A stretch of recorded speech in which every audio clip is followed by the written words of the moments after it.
Kelak di hari kiamat ada seorang hamba yang semasa hidupnya banyak melakukan keburukan. Ia pernah berzina dan banyak mengerjakan perbuatan-perbuatan maksiat. Orang seperti ini sangat pantas untuk dimasukkan ke dalam neraka. Ternyata benar, ketika si hamba dihadapkan di hadapan Allah Subhanahu wa Ta'ala, catatan amalnya lalu diberikan, dan didapati di dalamnya ada banyak catatan keburukan-keburukan selama si hamba masih hidup. Melihat banyaknya keburukan-keburukan itu, si hamba kemudian protes, "Wahai Tuhanku, diriku tak pernah mengerjakan perbuatan-perbuatan buruk ini." Kemudian Allah Subhanahu wa Ta'ala berfirman, "Sesungguhnya aku mempunyai saksi-saksi yang terpercaya." Kemudian si hamba mencoba menengok ke arah kanan dan ke arah kiri, namun ternyata tidak didapati seorang saksi pun. Si hamba lalu bertanya, "Wahai Tuhanku, di manakah saksinya?" Kemudian Allah Subhanahu wa Ta'ala memerintahkan anggota tubuh si hamba untuk memberikan kesaksian kepada hamba itu. Dan benar saja, atas izin Allah, kedua telinga si hamba berkata, "Sungguh kami telah mendengar dan mengetahui bahwa ia benar-benar sudah melakukannya." Lalu kedua mata si hamba berkata, "Sungguh kami telah melihatnya." Lalu lidah berkata, "Sungguh kami telah mengucapkan hal itu." Lalu kedua tangan dan kaki si hamba berkata, "Sungguh kami telah melakukan hal itu."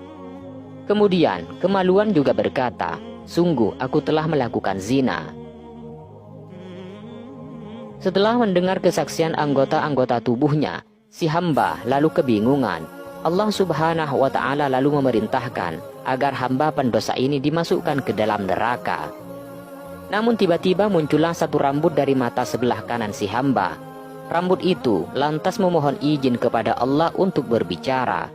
Kemudian Allah Subhanahu wa Ta'ala mengizinkannya. Lalu rambut itu berkata, "Ya Tuhanku, bukankah engkau telah berfirman, hamba manapun yang menenggelamkan satu rambut di antara rambut-rambut matanya dengan air matanya karena takut kepadaku, maka tidak lain akan kami selamatkan dia dari api neraka."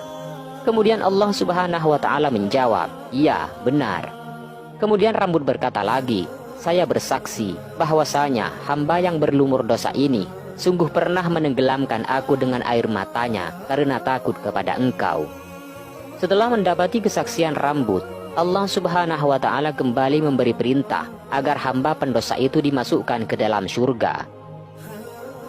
Setelah itu terdengarlah suatu seruan, "Ketahuilah bahwa sesungguhnya Fulan bin Fulan benar-benar telah selamat dari api neraka karena sebuah rambut yang teramat kecil di antara rambut-rambut matanya."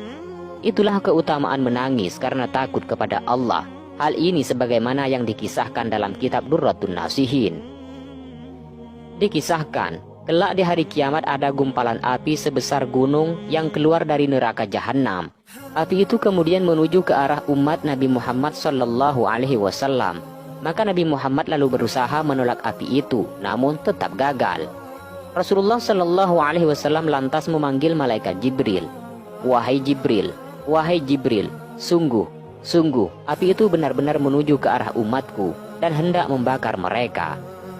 Malaikat Jibril lantas datang dengan membawa segelas air. Kemudian air yang dibawa Jibril diberikan kepada Rasulullah Sallallahu Alaihi Wasallam. Malaikat Jibril lantas berkata kepada Rasulullah, "Ya Rasulullah, ambillah air ini dan percikkan kepada api itu." Dan ketika Rasulullah memercikkan air kepada api itu, maka seketika itulah api itu menjadi padam.